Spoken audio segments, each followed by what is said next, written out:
Welcome to Hanging with Diasporans, the program where we connect Nigerians at home and abroad to discuss issues shaping our nation and our future. Today we turn our attention to one of the most urgent concerns facing Nigeria: security. From kidnappings to violent attacks and growing fear affecting everyday life, many families are asking the same question: when will Nigeria ever feel safe again? Our thoughts are especially with the children who have recently been kidnapped, families, and every community with uncertainty and trauma that insecurity brings. But for those families living with this, our thoughts and our prayers are with you. And of course, that's the big issue on Hanging with Diasporans today. Because security is more than just government responsibility. It is the foundation of education, economic growth, national unity, and public confidence. When children cannot go to school without fear, when families worry about traveling on our roads, and communities live under constant threat, the future of the nation is affected. Today we ask, what practical solutions can restore safety and strengthen public confidence and better protect Nigerian communities?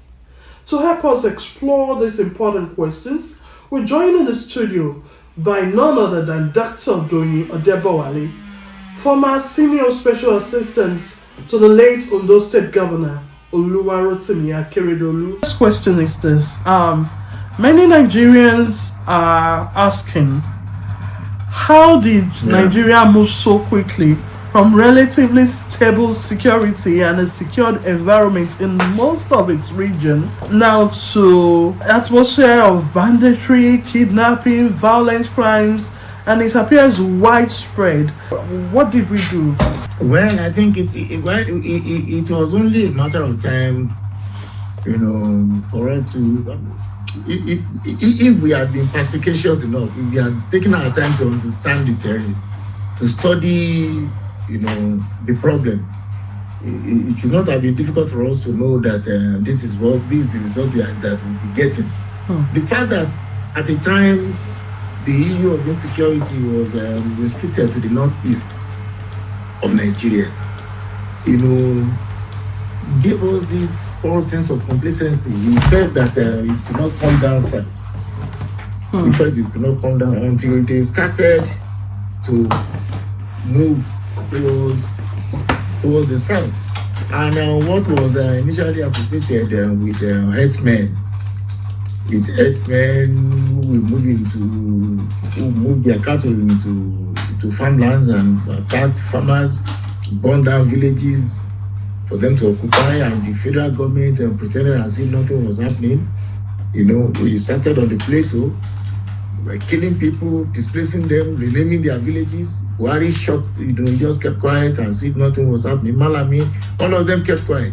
All of them kept quiet. Ganduje, all of them. Rufai, all of them kept quiet. Masari, while these things were happening. So these Fulani people became emboldened to continue. In the northeast, you had the Kanuri attacking, but in the plateau of the Fulani were, attacking people, making things difficult for people. So by the time they got to the southwest, what we first found as settlements all over, southwest, they appeared in no cause, harmless. Now these people are just living in the forest. It's a lie. It's a lie. We foresaw a danger, and we warned the Nigerian state, that having a security architecture could not sustain that we stood no chance, to face the challenges posed by insecurity successfully. So that was how we started to take our own initiatives, with a view to, curtailing whatever was coming, because we knew it would come. We knew it would come. we knew it would come because it was inexorable that we will have this type of problem. But it's rather unfortunate now that those we now have at the helm of affairs in the southwest and in other parts of the country are just clueless. They don't understand what they are up against. They don't. They don't understand. They don't understand it at all. All right. So, if I understand you correctly, sir, this is to indicate that there were warning signs. These things didn't just happen upon us. They were. As a matter of fact, when we found some Fulani elements in our forest, and we moved in with to evicting them, it was Garba Shehu. As we were asking them to leave our forest, the following morning, Garba Shehu made a press release that they had the right to live in any part of the country. That nobody had the right to be asking Fulani to leave the forest. Our forest reserve, we are even the indigenous were not permitted to be. So as where Akiti now instructed me to respond to him. When you said earlier on that the people that are there now do not have the understanding of the problem, of what the problem is about. In your own view, what's on this? Could you elaborate on this? Expatiate on it. I don't have any particular person in mind when I say this. I don't want it to be seen as Odebowale attacking a particular person. We have gone beyond that stage now. Yes, because what we want now, for us in diaspora, we just want to be able to sleep with our eyes closed. I wonder what is happening at home when people at home cannot sleep. And what if we are this panicky, if we are this scared, people who at home are not relaxed, they can't sleep with their eyes closed. I wonder how people at home are feeling. I mean, the only way forward is now to not scare, to not think about whose us is good, just address the issues as they are. Well, you see, it's not even about caring about whose source is God. All of us are involved in it. All of us are going to be affected in one way or the other, with this problem. By this problem. So the leadership, the Southwest leadership political leadership has been so clueless as to how to combat this. You see, when something happens, then you see the knee-jerk response to it. And that will show you that they don't know what they are doing. Take, for instance, the governor of my state, Ogun State. The governor of my state is a very incompetent fellow. He doesn't know jack about governance. He doesn't know anything about it, and that is the truth. It is so glaring. Ogun State is a major problem for the other southwestern states. My village, Ogireremo, every day they come to dump these, young men from the north. They come with trucks. They come with food produce. They come with alubosa, with tomato, even with cows, with cattle. They dump them, and from that place they distribute them all over Southwest. Wow. Ogun State, Ogireremo, Shasha, in Ibadan. And they are all over. Go to Ijebo now. You now have these Almanjiri boy, these children moving around the towns. What was strange to us is now becoming what we are beginning to accept. You find beggars everywhere. The only skill they have is how to use the weapons, how to use the dagger, and how to use the guns. And you are unleashing them on a society, on a pliant people, on people who just sit down and want to just live quietly. No, you are going to have problems. That's why it's not going to stop. Now, before, a small boy would be asked to follow a herd of cattle, to far distances like that. And at the end of it, what are they getting from it? But now to kidnap somebody, when you are kidnapped, you have to bring 50 million naira, then you start negotiating. They will collect from the all the same. They ask you to go and sell your property. They even negotiate, they look for buyers. Those who buy your farmlands while you are held in captivity. So they sell off your land, they receive the money, they now release you into nothing. Those who buy the farmlands, those who kidnap you, there is a syndicate. Moving away from that, I understand that it's even without saying, it goes without saying that it's indeed a syndicate. Now, going from there, at this point, you mentioned the fact that you mentioned the fact that they are so clueless, they don't know what would you have done differently?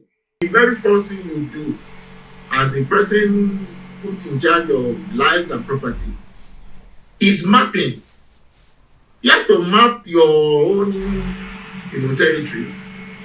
Even in animal kingdoms, they do that. Yes. The mapping, you have to know the boundaries, you have to know what you are dealing with, your terrain. You have to know, the possibility of ingress and egress. You have to be certain concerning those ones. How people come in, when they come in, where they go to. You have to, that is basic.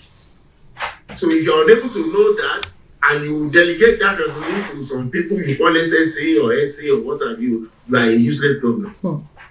If you are a commissioner of police or you are in charge of security and you don't know anything about mapping, you don't know where you are supposed to secure, you are not serious. Then it is inconceivable that we have a country of over 240 million and you now have one command structure. That was what they challenged, and that was what gave back to Amotekun, and that was what they didn't like about it. Now people are talking about state police now. Yes, sir. That's where I'm going. Like, you're one of the major ideas behind Amotekun, and we know the importance of local knowledge in fighting kidnappers and bandits.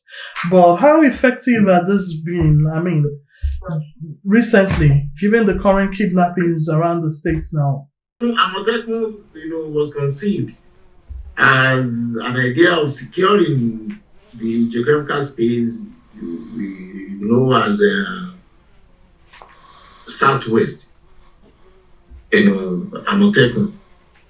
The original idea came from Akerelu, may God rest his soul. It came as a result of what we experienced in those states. The challenges we faced, how some elements were killing people on the farmlands, how kidnap people and like that. And if anything happened, if anybody was caught, the next minute somebody is calling from Abuja. If you arrested a cow, you ask them, you did an anti-open grazing law, and the next thing is anybody who flouted the law was arrested, and the next thing somebody is calling from Abuja asking the area commander or the CP to release those arrested. So we were frustrated. So part of this frustration that we started talking about, look, I studied classics. I have a PhD in classics. I'm a lawyer. So we got talking. Aketi and I and some other people, after this unfortunate incident, the woman was killed on her farm. She was raped and killed. She had earlier complained concerning how these Fulani elements were moving into our farmlands and destroying our crops. So they settled some problems between that woman and the Fulani people. They paid for what was destroyed. So they now trailed this woman to her farm, raped her, and killed her. Wow. Then another incident was the killing of the Oba of Ifon in Ondo State. Yes, Olufon, who was killed. That Oba left us in Akure. He came for a meeting, the meeting of Joshua rulers. He left in a hurry. In fact, I parked my car close to where these Obas had their vehicles. When he rushed out. Then, less than 2.5 hours later, we heard that he had been killed. We were worried. As he was entering Ifon, they shot and killed him. Then about a week after that incident, some cows entered people's farmlands and the use of that axis became angry. They attacked those cows. They killed one, injured several.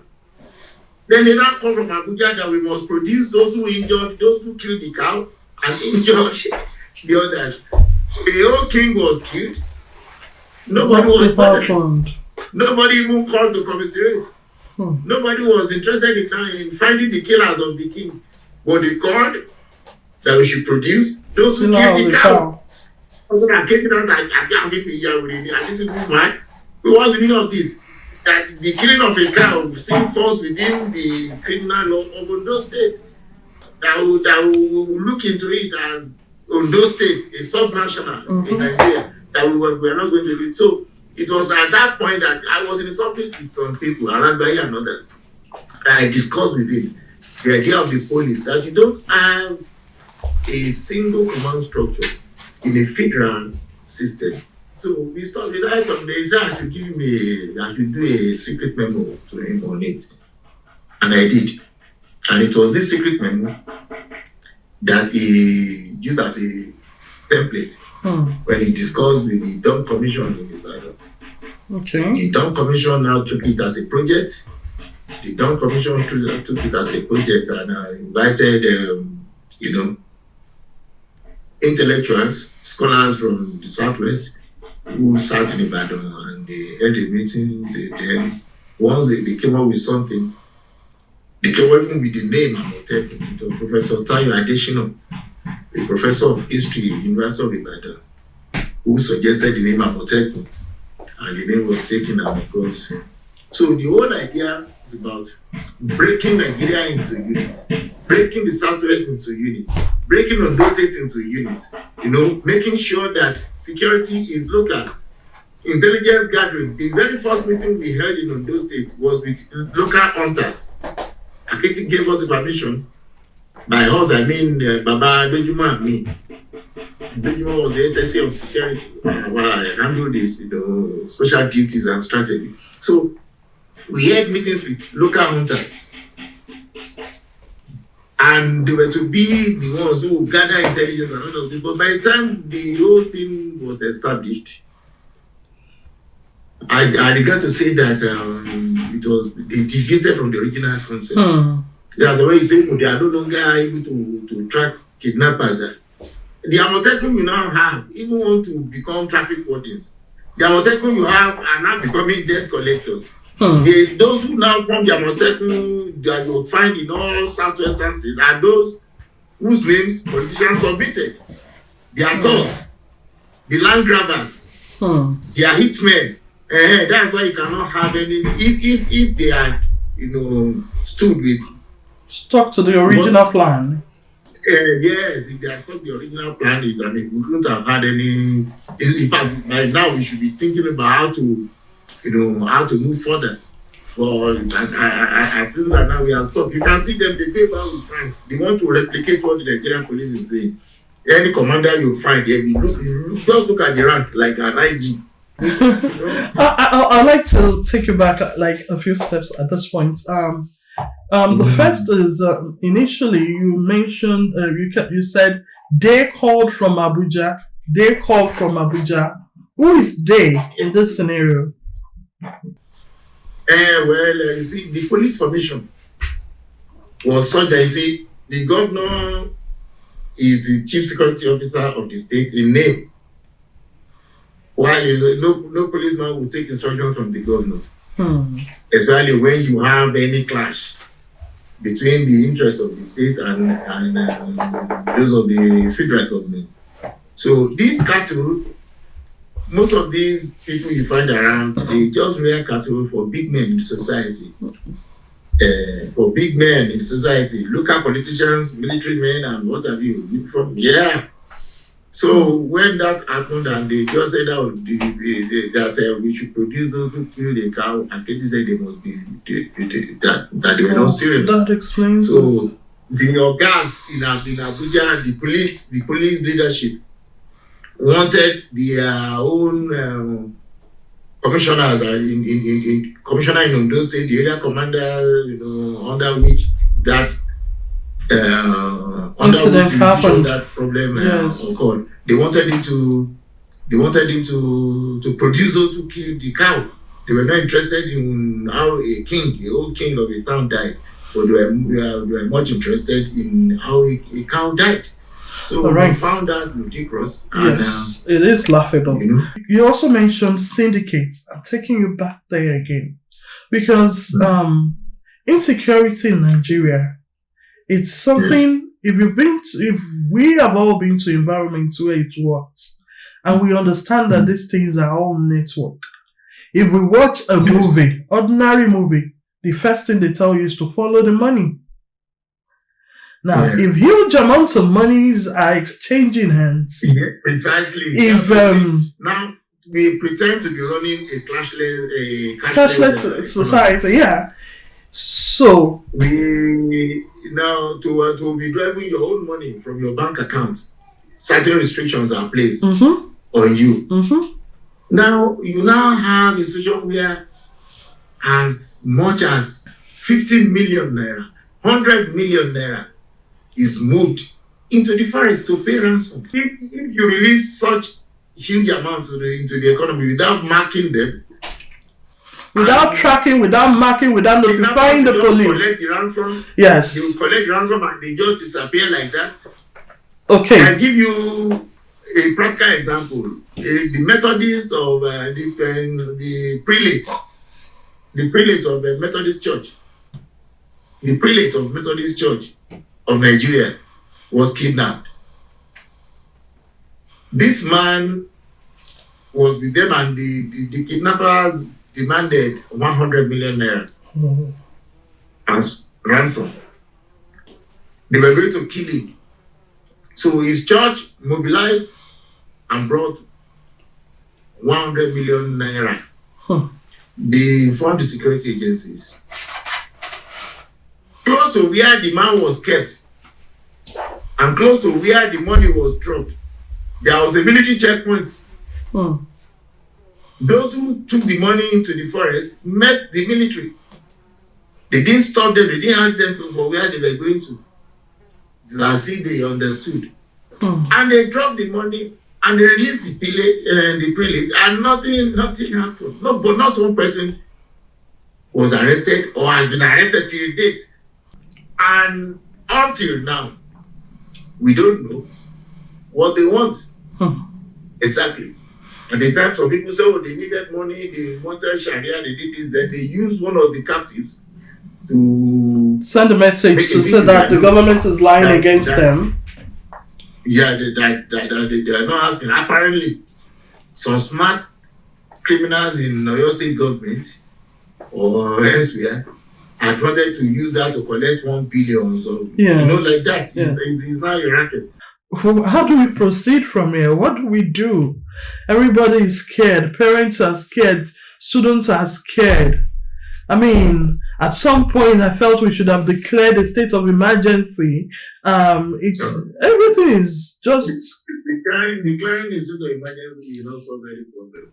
Which way then? Because are you going to, if you declare a state of emergency, are you going to ask people not to go out again? Are you going to ask children not to go to school? Are you going to ask workers not to resume in their offices? You should learn to defend yourself minimally, at least. When they come to attack you, know that before you kill, try to protect yourselves. Then, if you want to go to Orioke to go and pray, you want to go to Orioke, a secluded place, you are asking to be kidnapped. If a pastor or a prophet wants money or wants to sleep with free women, and all he has to do is to ask you to separate yourself from your own people, to come into one forest to come and pray, to come and fast, or to come and have a sacred bath in a river. Look, for now, if you go, you're asking to be kidnapped, and you will be kidnapped, and nothing will happen. So until everything gets back to normalcy, we have to consider that those who want to attack us are not going to go to the barracks, even if they do so occasionally. They are not going to go to where they are going to be resisted. They will go for the soft belly of the society, the vulnerable people. They attack children. They pick women. They pick schoolgirls. They won't even attack school boys. University students who are these days, university students even run away. I don't know what has come over everybody. So the very first thing is we have to have this mind of resistance. We reject it in principle. Then we begin to ask questions. Anybody who wants to talk rubbish where we are and wants to preach one obsolescent religion, we have to tell that person to go to hell and remain there. Anybody who is bringing a stranger ideology into our system, we have to reject it. But we have cowards as leaders. They are unable to confront these fundamentalists. This current president, President Tinubu, even gave Muslims 90 billion naira subsidy to go for Hajj. You know, while the moving subsidy, yeah, 90 billion that are 90, that all of them they stole. They stole the money and they have not used Sharia to behead them. The governor, the president is talking about the state police now. The governor seems to be in a hurry to embrace what he's saying. State police, yes, we have to have state police, but who are you going to recruit? Who are you going to recruit? If you are thinking of replicating what you have in Nigeria Police Force in 36 states and the FCT, you are going to compound the problem. You have to think, who exactly are you recruiting? So you have to think about so many things before you we have a lot of problems. But indigeneity, if you are talking about state police, in Lagos State, in Ogun State, indigenes must be recruited. Not only indigenes, those who know the environment. Among the indigenes, you don't bring in somebody from Bauchi to come and be police Lagos now. Doesn't make sense. It doesn't make sense. It doesn't make sense anywhere in the world. All right. So what about the Igboho tactics? The Igboho tactics and all that? Well, you see, Igboho thing, I don't want to condemn the young man. I use young man because I'm older than he is. And we don't want to condemn him. Whoever wants to do anything should not be discouraged. But I will also sound this note of warning that we must coordinate our response in a way that as we are solving one problem, we should not be inheriting another, creating another one. All right, what about those calling on Donald Trump to come and save Nigeria? Where do you think that is going? Donald Trump cannot save any Nigeria now. Donald Trump cannot. He can only assist. He can assist us in terms of technology. He can assist us in terms of, he cannot save us. We are the ones to save ourselves. We can only ask him to assist us in particular areas. So technology, please, intelligence, please use your superior intelligence, your superior technology to let us locate where these people are. As they said just about 2 or 3 days ago that America, intercepted some IEDs in the northeast, and they were able to beat in Borno. They intercepted it. I said the second largest since 9/11. They got that in Borno. America did that, so we expect them to do that. But Donald Trump will not just come in to assist you. Donald Trump will not assist you to combat bandits who are even indigenous of these places. Donald Trump is not. We not come to Sokoto to come and fight Akurawa now. Sultan of Sokoto, what is he doing? They just killed one man in Benue State now. That is condemnable. The chairman of MAGBAN, Fulani man, was killed in Benue. The Sultan suddenly found his voice. He said the government should find the killers. They're looking for justice. They have been killing people in Plateau, in Jos. The Sultan has not. I have not read anything from him concerning these mass killings. In old Oyo partner, they are mining lithium illegally. The locals don't have the technology to mine. Those who bring in this technology to mine illegally are the ones who bring in weapons. They are the ones who protect these criminals. Then the state government cannot continue to feign ignorance. What is the state security doing? People are doing illegal mining. I was at Itasa with Vendabori Shade and others. Go and see the level of destruction. the locals, the indigenes of those places cannot go to farm again. They are brought in people with weapons who prevent them from moving, even in their own villages. So these are the issues. So it might be so simplistic. If we just sit down and just they are picking us, they are kidnapping, they are leading. Kidnapping is now, they will soon put them on the stock exchange. Kidnapping is big business now. Thank you so much, Dr. Odebowale. Thank you so much for being a part of the show. Hanging with the Diasporans. I really appreciate you. Dr.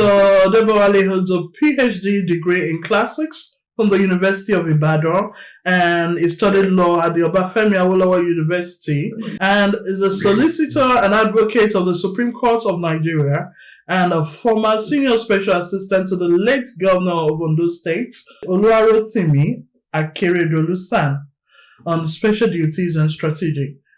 You're welcome again, sir. Thank you so much for being a part of us. Thank you for joining us. We appreciate you. Welcome back from that break. It's good to know that you're still hanging in there with us.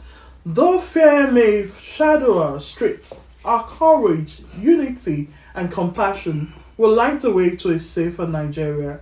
You've got to believe that. And all of us have got to live that reality. Well, find us on our social media platforms. On Instagram, it's Hanging with Diasporans. On YouTube, it's Folajogun Akinlami Television. Join us, like us, subscribe to watch us weekly, and you'll be glad we did. Until next week, when we'll bring you another interesting episode, I remain your host, Folajogun Akinlami, and this is Hanging with Diasporans.